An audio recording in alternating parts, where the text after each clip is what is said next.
Саламатсыздар ма? Қайырлы күн. Құрметті ауыл тұрғындары.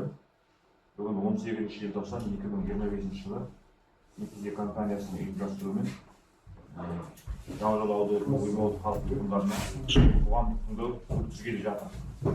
Қоғамдық тыңдау туралы уақытылы жарияланды. Хабарландыру тақталарында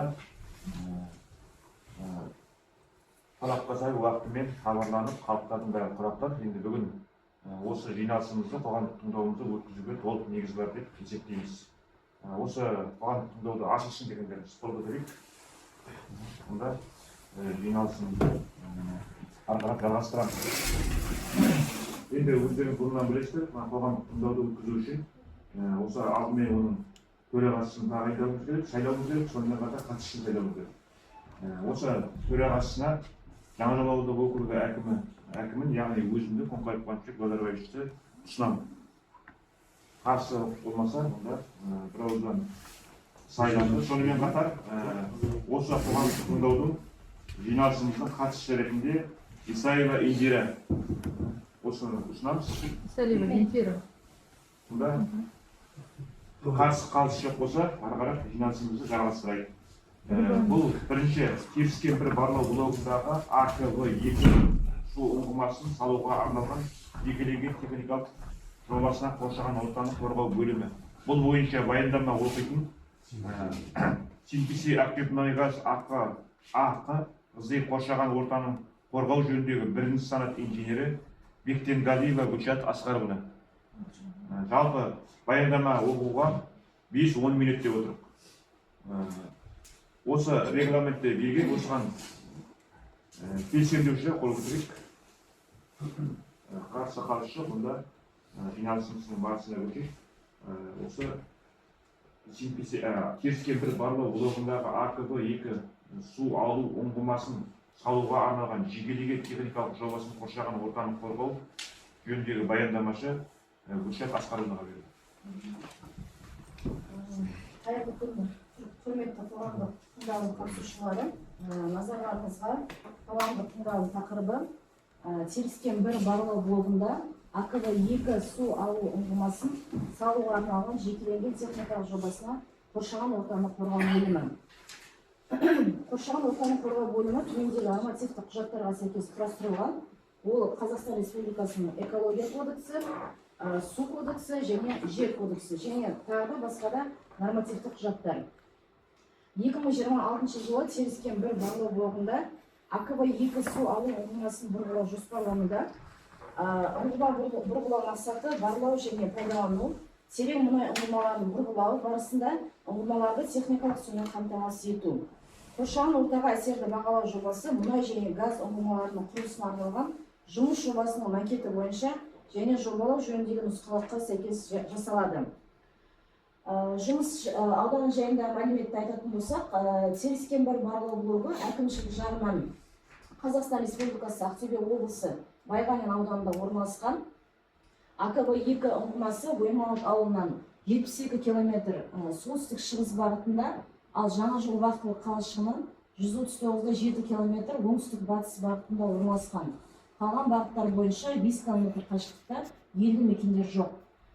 Ал Жайынды өзенінен 89 км оңтүстік батыс бағытында орналасқан. Қалған бағыттар бойынша 5 км қашықтықта су объектілері жоқ. Келесі көріп тұрғанымыз осы жобалық ұңғыманың орналасу картасы, яғни АКВ-2.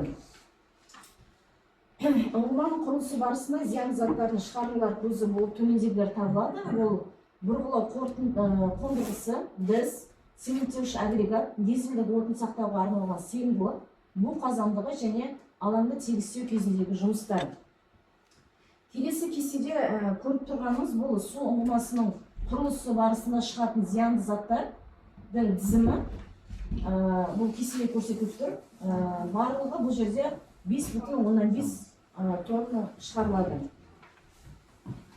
Атмосфераның төменгі қабатында зиян заттардың сейілуі эра кешенінің 3-ші нұсқасында орындалады. Ұңғыманы бұрғылау жұмыстары уақытша сипаттағы жұмыстар болып табылады. Ұңғыманы бұрғылау кезінде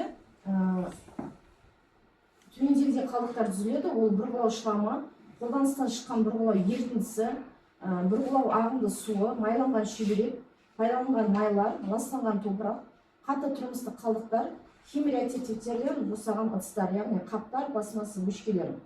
Ұңғыманы бұрғылау кезінде бұрғылаудың амбарсыз тәсілі жүзеге асырылады. Металл ыдыстарды және қалдықтарды жинауға және оларды полигонға жөнелтуге арналған контейнерлерді пайдалана отырып, бұрғылау ерітіндісін тазалау және дайындаудың жабық жүйесі қолданылады. Келесі кестеде көріп тұрғанымыздай, бұл 2026 жылға арналған қалдықтарды жинақтау шегі, яғни барлығы бұл жерде 200 тонна түзіледі. Оның ішінде 200,18 тонна ол өндіріс қалдығы болса, ал қолданыс қалдығы 0,066. Келесі кестеде ол сумен жабдықтау көздері көрсетілген. Техникалық қажеттіліктерге су беру келісімшартқа сәйкес жүзеге асырылады. Техникалық су бұрғылау, цемент ерітіндісін дайындауға, цементті қатайтуға және басқа да техникалық қажеттіліктерге қажет. Су сыйымдылықтарда сақталады. Ауыз және шаруашылық қажеттіліктеріне арналған су келісімшарт негізінде беріледі. Су бутилкілер мен цистерналармен жеткізіледі. Кестеде көріп тұрғанымыздай, бұл жерде суды тұтыну және ағынды су балансы көрсетілген.